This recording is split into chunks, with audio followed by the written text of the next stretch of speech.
반란은 진짜였다고 했잖아요. 그렇죠. 그럼 반란은 누가 진압했어요? 이거 손견이 다 했거든 사실. 아. 손견한테 미안하니까 갑자기 이렇게 놓고는 이제 3면에서 공격하고 한쪽을 열어줘. 도망갈 때 그거를 누군가 나타나서 해치우는데 이때 손견을 딱 집어넣더라고. 아 그리고 이제 또 살짝 유비가 빈대껴. 그 틈에 유비가 활을 쏴서 누구지?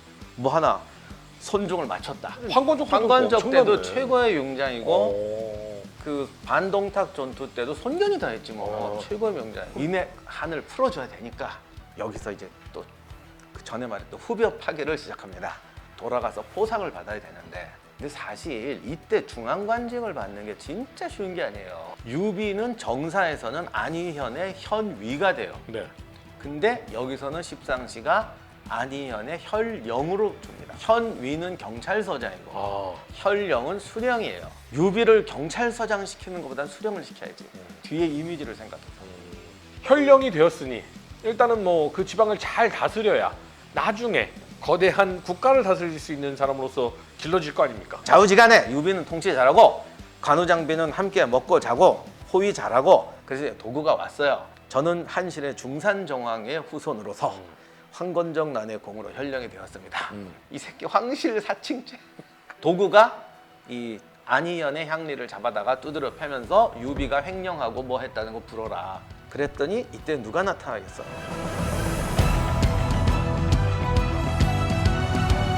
도구가 이 안희연의 향리를 잡아다가 두드려 패면서 유비가 횡령하고 뭐 했다는 거 불어라. 혈령을 잡아다 팰 수는 없으니까. 그렇죠. 그러니까 이제 엮는 거죠. 예. 요즘 이런 건 요즘이라고 하면 큰일 나겠다. 이게 뭐 우리나라 7, 정치판에서도 80년대 경찰들 그런 경우 많았죠. 정치판에는 이거 기본이야. 그래서 뭐 불어 이러면서 이렇게 하는 거죠. 그랬더니 이때 누가 나타나겠어? 당연히 장비가 한 장 걸치고 지나가다가 아 이거 되게 중요해. 이게 소설에 나오는 거죠? 되게 중요해. 한 장 걸친 장비야. 그러니까 가만히 보면 장비도 나중에 보면은 장비가 왜 전략도 잘 세우고 그러잖아요. 그래서 그러니까 가만히 보면 이 삼국지를 다시 보면 장비도 네. 머리가 나쁜 애는 아니야. 애는 착해. 술 먹으면 술이 개가 돼서 문제인 그래서 항상 관우도 얘기하고 유비도 얘기하잖아요. 술 먹지 그러니까 마라. 가만히 보니까 장비가 원래 성격이 거칠고 이런 게 아니야. 항상 술이 문제야, 술이. 근데 박사님도 주변에 있겠지만 우리 여러분들도 아마 주변에 있을 거예요. 내 주변에도 있어. 진짜 애는 괜찮은데 술 먹으면 또라이 되는 애들이 있어.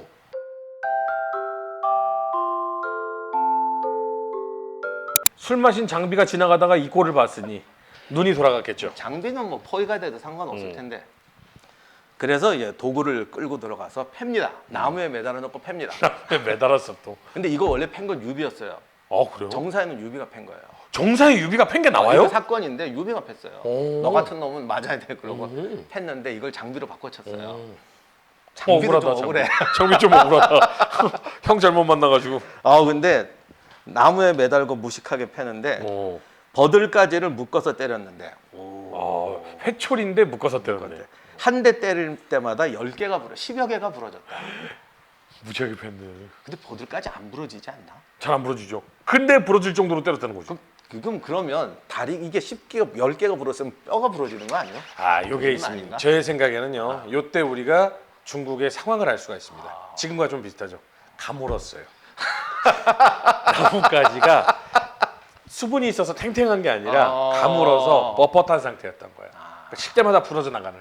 굉장히 가물었다는 걸 알 수가 있습니다. 그렇군요. 네. 헛소리 죄송합니다. 아무튼 그래서 여기서 이제 삼형제의 역할 분담이 나옵니다. 누가 말리겠어? 관우가 말려야죠. 유비가 말려야지. 장사는 유비가 때렸는데 장비가 때리니까 유비가 장비가 말려야지. 때리니까 유비가 말려요. 유비는 그냥 하지 마라. 억울해도 참아야 한다. 이게 소설에서 보이는 유비죠. 네. 그럼 관우는 어떡하겠어? 그러다 죽는다. 살살 때려라. 존재감 떨어지. 그러면 안 되지. 안 돼. 장비는 팬다. 못 참잖아. 불의는 팬다. 유비는 참자. 우리의 인덕. 바보 같은 인덕. 야, 그래도 그러면 되겠니? 참아라, 참아라. 약간 답이 안 나오잖아. 이럴 때 관우가 딱 나오는 거지. 관우 포지션이 중요해. 문무경비. 막아. 장비를 막아. 장비의 회초리를 팔로 팍 막. 그래서 이제 관우가 포지션이 좋아요. 형님, 그냥 떠납시다. 형님은 이런 데 계실 분이 아니요. 아, 현령을 버리고? 그럼 형님이 이거 뭐 현령하게 생겼어. 멋있는 말 하던데 탱자나무에 봉황이 깃들 수가 없다. 우리가 뭐 이런 거 하면서 여기 있어. 아, 이때 나온 말이구나. 그냥 고향에 가서 때를 기다리면서 더 큰 꿈을 꿉시다. 이게 관우의 역할. 문무겸비. 반대로 얘기하면 토끼 자는 소리잖아요. 야, 이거 왜 토끼 자는 거야? 벌이 자는 거지. 어사 때렸으니까 이거 큰일 났다, 형. 도망가자. 이거잖아요. 토끼 자는 건가? 정사는 사실 토끼야. 아, 그러면 여기서 제갈량의 포지션이 나와요. 장비는 팬다. 네. 유비는 참는다. 어. 관우는 그래도 전략적인 방향을 제시한다. 자존심 세고 네네. 뭐가 없을까? 그냥 형님 이런 거 때렸지. 우리는 큰 꿈을 꿉시다. 어떻게 하면 이걸 현명하게 해결할 수 있을까? 비슷한 건데 꿈을 향해 가는 방법. 아, 얘들이 원론은 다 맞는데 어. 실행 방법이 없잖아. 어. 이거를 제갈량이 해주는 거죠. 음. 이렇게 해서 나중에 제갈량이면 딱 4명의 포지션이 만들어집니다.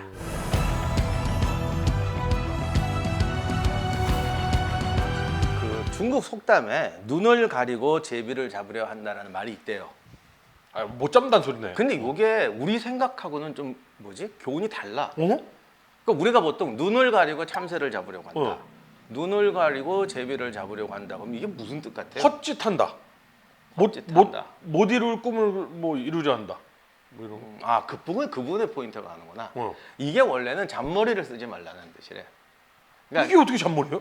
잔머리를 쓰면 못 이룰 헛짓이 된다. 그런 그러니까 한 단계 넘어가는 거지. 아. 그러니까 이게 좀 그러니까 우리나라가 속담을 잘 만든 것 같아. 중국 속담이 네. 이게 두세 단계 건너뛰어. 어. 그러니까 눈을 가리고 제비를 잡으려면 당연히 못 잡지. 네. 헛짓이 되지. 네. 보통 이렇게 들리는데 왜 헛짓이 되느냐? 어. 네가 잔머리를 써서 그렇게 된다라는. 아, 이 안대를 쓴다는 게 예. 네가 잔머리 굴리면 그건 안대 쓰는 꼴이다. 아, 그러니까 요게 이제 고사성어가 스토리가 있는 것 같아. 내가 이걸 우리 속담이 더 모르는데. 나은 것 같은데. 그러니까 너무 건너뛰면 못 어. 알아들어. 아무튼 이게 그런 뜻이래요. 잔머리 쓰지 마라. 눈을 가리고 제비를 잡으려 하네. 이게 이제 삼국지의 유명한 스토리에 나오는 게 뭐냐면 십상시를 좀 이제 건너뛰어서 십상시를 하진하고 원소가 제거하려고 그러잖아요. 그렇죠. 하진의 이제 누이가 하태우니까 네. 태우한테 동의를 얻어야지. 그래서 환관들을 아작냅시다. 그랬더니 원래 하진하고 이 하태우가 백정 집안이잖아요. 네. 그러니까 집안에 빽이 없었거든요. 그래서 환관들이 또 키워줘서 이 집이 떴다고. 그러니까 하태우 입장에서는 사실 조금 환관이 걸리네. 자기 편이란 말이야. 그래서 이거 안 되는데 이렇게 망설이고 있는 거죠. 그러니까 하진도 애매모호하게 하니까 원소가 와서 없애자. 그런데 이게 원소의 또 잘못이 이게 이 아저씨가 또 잔머리 좋아하잖아. 네. 그래가지고 지가 없애도 되는데 갑자기 머리를 막 쓰더니 지방에서 군벌을 불러다가 뭐 이렇게 하자. 나중에 이렇게 동탁이 오게 돼. 그게 동탁. 네, 그래서 머리를 너무 많이 써서 누구를 이렇게 끌어들여 가지고 소요 사태를 일으켜. 그러면 그거를 진압하기 위해서 군대를 불러들이고 그 군대를 가지고 십상시를 제거하면 내가 죽인 게 아니고 얘들이 죽인 게 되고 나는 그걸 수습한 사람이 돼서 한순간에 이제 영웅이 뭐랄까, 되는구나. 질서를 회복시키는 아. 영웅이 되겠다. 이제 이런 이제 사실은 큰 뜻이었죠. 사실은 십상시를 그냥 원소가 자기 힘으로 그냥 싹 베버렸으면 그냥 권력 끝. 이거 나중에 결국 그렇게 돼. 어. 지가 다 죽이는데 자기 나름대로는 이제 시나리오를 쫙 짜가지고. 근데 그 시나리오 때문에 군웅할고가 시작된 그러니까 거잖아요. 얘 때문에 지금 하고 나도 어. 이 모양이 됐는데 이상한 잔머리를 쓴단 말이야. 어. 그래서 이러니까 이걸 이제 주변사람이 말릴 거 아니에요. 네. 그랬더니 이제 진림이라는 사람이 등장합니다. 근데 이건 정사에 있는 그대로예요. 어. 그래서 이렇게 말을 해요. 사슴을 잡으려고 해도 길잡이가 있어야 한다. 이것도 조금 뜻이 애매한데. 그러니까 아무리 작고 연약한 개체를 잡으려고 해도 그것을 잡는데 도움이 필요하다. 그러니까 전공법을 써야 된다는 뜻인가 봐 이게. 아니 그러니까 이게 중국 속담 좀 어려워. 그러니까 사슴을 잡는데도 길잡이가 있어야 된다는 거는 전공법을 쓰라는 말인가 봐. 그러니까 네 멋대로 잔머리 쓰지 말고 그러니까 제대로 해야 하려면 도리가 있다. 도리를 따라가라. 아. 원칙을 따라가라 어. 이 소리고. 그다음에 눈을 가리고 참새를 잡을 수 없다. 근데 이거는 아무래도 저기 사연이 있는 얘기 같아요. 근데 네. 나도 경전에는 좀 약해가지고. 그러니까 사자성어를 사실 들으면 이 뜻 해석하면 전혀 이상한 뜻인데 우리가 뭐 나중에 그 이야기를 듣고 나면 아 그래서 이게 사자성어구나. 상성가 어디 나오는 얘기는 주역인가 나오는 얘기인데 네, 내가 네. 진짜 주역은 안 봤거든. 뭐 댓글에 누가 아시면 이게 뭐 그게 이렇게 해서 이런 뜻입니다 하면은 뭐 고맙겠습니다. 박사님 만약에 주역까지 보셨으면 별에서 온 그대예요. 하여간 나도 이런 거 싫어. 좌우간 뜻은 네. 그거래. 그거 잔머리를 쓰지 마라. 네. 그랬더니 이걸 또 삼국지에서는 참새가 아니라 제비로 바꿨어요. 아 속도가 다르잖아. 속도가. 그렇죠. 근데 이게 사실은 명나라 때 민간에서 이게 또 그렇게 바뀌었을 수도 있어. 사람들이 참새보다는 그렇죠. 제비가 그렇죠. 나니까 뭐 이 작가가 바꾼 건지 이렇게 민간에서 바뀌었었는지 모르지만 하여간 중요한 거는 잔머리 쓰지 마라. 나중에 십상시가 하진을 살해하니까 원소하고 원술이 자기 군대만 갖고 싸그리 학살해 버리잖아. 그러면 되는데 네. 왜 쓸데없이 불러옵니까? 그리고 정말 중요한 말 하더라고. 영웅들이 한 자리에 모이면 각자가 자기 생각만 하기 나름이다. 너는 걔들 불러다 놓고 이거 내가 제일 레벨이 높으니까 이렇게 쫙 하고 내가 나가서 내가 대장하면 되겠지라고 생각하는데 거기 조조 같은 놈도 있고 송경 같은 애도 그렇죠. 있는데 네가 네 맘대로 되냐 이거야. 이거는 칼을 거꾸로 잡고 칼자루를 적에게 넘겨주는 거니 큰 공을 세우기는커녕 일을 더 어렵게 만든다. 아 이게 이미 이 얘기가 근홍할거 전에 있었구나. 있었죠. 근데 원소가 이 말을 안 듣죠. 안 듣죠. 누구 말 안 듣죠. 그러니까 이게 지나고 나면 그러니까 이 정도 큰 일을 할 때는 항상 옆에서 옳은 말하는 사람이 있어요. 왜 진주만 습격도 그렇고 뭐도 노르망디 상륙작전도 그렇고 나중에 지나고 보면 정보가 안 들어온 게 아니라 다 들어왔지. 그 중에서 올바른 정보를 판단하는 게 틀리는 거죠. 그렇죠. 첫 버전은 정보를 막는 게 아니에요. 예를 들면 나를 암살할 것 같은 애들이 한 5명 있어. 네. 근데 정보가 막 들어오는 거야. 1번이 한다, 2번이 한다. 3번만 안 들어와. 그러면 사실 3번이 제일 의심스러운 거야. 그렇죠. 그래서 첫 버전은 그렇게 하는 게 아니야. 1번도 들어오고 2번도 들어오고 3번도 들어오고 4번도 들어오는데 얘가 이거를 보다가 3번은 안 믿어요. 3번은 빼자. 요렇게 만드는 게 첫 버전의 정수예요. 근데 꼭 지나고 나면 기자들이 이제 뒤집어가지고 봐 이거 정보 들어왔는데 이거 왜 안 했어? 이래가지고 누구 책임자 잘라. 여기 다 이때도 마찬가지지. 이때 무슨 뭐가 있어? 위성이 있어. 이때 한나라라고 한다면 지금으로 따지면 지구죠. 지구죠. 네. 거기에 뭐 아나. 그러니까 우리가 여기서 이런 말 할 때 저렇게 훌륭한 말을 하는데 저놈 못 알아듣나 네. 이러면은 교만해져 가지고 세상 쉽게 살 것 같지. 절대 그렇지 않습니다. 그러니까 우리도 그러고 있는 거예요. 내가 이런 말 하면 저 아저씨는 왜 자꾸 어쩔 수 없다 변명해 주느냐라 받아들이는데 그거는 지금 얘기를 잘못 알아듣는 그렇죠. 거고 이게 얼마나 힘든 일인지 그리고 내가 주변에서 벌어지는 일에 대해서 당신은 얼마나 충분한 정보와 인력을 갖고 있는지 한번 생각해보라. 원소가 바보여서 그런 게 아니라고. 그러니까 지금 이야기의 핵심은 저러들도 그런 이유가 있으니 용서해라 이해해라라는 게 핵심이 아니라 내가 내 삶에서 나는 그러지 말아야 된다. 내가 살면서 주변에 좋은 정보들이 있고 나쁜 정보들이 있을 때 좋은 정보를 골라낼 수 있는 능력을 키워야 된다. 그 귀를 열어야 된다. 이게 사실은 메인 그리고 이게 이야기인 얼마나 거죠. 네. 쉽지 않은 거냐고. 기업에서 무슨 국가 하나 시장 상황 조사라고 한 명 보내. 어떻게 할 것 같아? 실제로도 그래요. 지금도 주식 시장에서 보면은 한 명, 2명, 많으면 한 서너 명. 근데 그 서너 명이 그 전체 전자 시장, 의학 시장 뭐 이런 거 이제 연구하러 가죠. 그렇다고 거기다 수백 명 보내면 기업 망해요. 맞아요. 예. 그러니까 이런 거란 말이에요. 그러니까 우리가 세상하고 관여를 맺을 때는 이런 문제가 있다는 걸 인식하고 원소는 바보네 이러지 말고 원소가 여러분보다 100배는 똑똑해. 그런데 이거를 하기 위해서는 여건이 안 되는 거야. 그런 부분을 인식하고 우리가 어떻게 여기서 승리할 수 있을까? 이걸 고민해야지. 우리가 삼국지를 보면서 원소 욕을 얼마나 했습니까? 원술 저 뒷구녕으로 저 지이득만 챙기는 원수인 같은 놈 얼마나 욕을 했습니까? 에? 동탁 저 집에만 부르면 초 꽂아가지고 배에 딱 꽂아놓으면 저걸 10년을 탈 놈. 적어도 그들은요 한 나라를 지배했던 사람들입니다. 원소가 화북의 4분의 3분의 1을 지배를 가계주를 지배했는데 나는 반장도 못 해봤어. 사실 그때 당시에 그런 지역 정도 되면 국가 단위인 거잖아요. 그럼요. 그래서 여러분이 이게 교훈은 비웃으면 안 돼. 잘 보고 왜 그럴까를 생각해야 돼요. 다시 한번 깨달았습니다. 오늘도 뭐 촌철살인으로서 저희의 위장을 쪼그라들게 만들어주시는 박사님께 감사의 말씀드리겠습니다. 여담으로 하나 하자면 진림은 나중에 원소, 근데 또 진림이 원소를 따라가서 부화가 돼요. 네네. 근데 이 원소가 또 진림을 크게 안 써. 문제가 좀 있긴 있어. 원소는 대부분 그렇더라고요. 그러니까 자기가 너무 똑똑해 원소는. 네. 아니야, 자기가 똑똑하진 않은데 똑똑한 애를 싫어해. 아니 본인이 반대야. 본인이 생각하기에 난 똑똑해 이렇게. 아니야, 나는 안 똑똑해. 멍청해 이렇게 생각했어요? 멍청하진 않은데 난 너 아주 똑똑하진 않아. 그래요? 근데 그래서 똑똑한 애 싫어해. 이게 원소의 병이야. 그래서 그 똑똑한 애가 결국 뒤통수 쳐가지고. 그러니까 무너지죠. 똑똑한 애를 부려먹으려고 그러는데 똑똑한 애 또 싫어해. 묘한 게 있다니까. 근데 근데 실제로 이런 지도자가 더 많아요. 그런 지도자한테는 진짜 똑똑한 애가 있어야 되는데. 그렇지. 그래야 그래야 돼. 내가 똑똑하게 안 보이면서 얘가 나를 슬쩍 무시하면서 그러니까 기용하게. 똑똑한 애를 써야 되는 알아. 똑똑한 애를 뽑아. 근데 걔 볼 때마다 좀 불안하고 마음이 불안해. 그러니까 곽간이 순욱이니 다 조조한테 도망가잖아.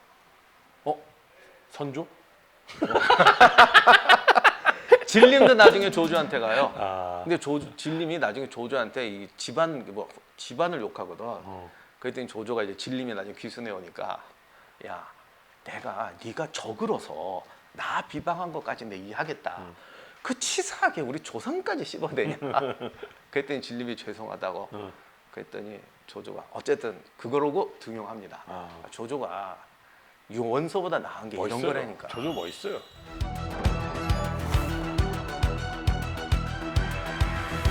이 삼국지의 이 팩트는 저희가 생각하는 것과 많이 다릅니다. 과연 어떤 것이 다른가? 바로 이 책 속에 있어이다.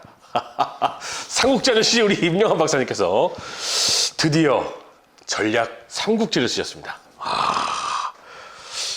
제목부터가 멋있습니다. 전략 삼국지. 근데 이제 혹시 이제 아픈 거 싫어하시는 분들은 조심하셔야 됩니다.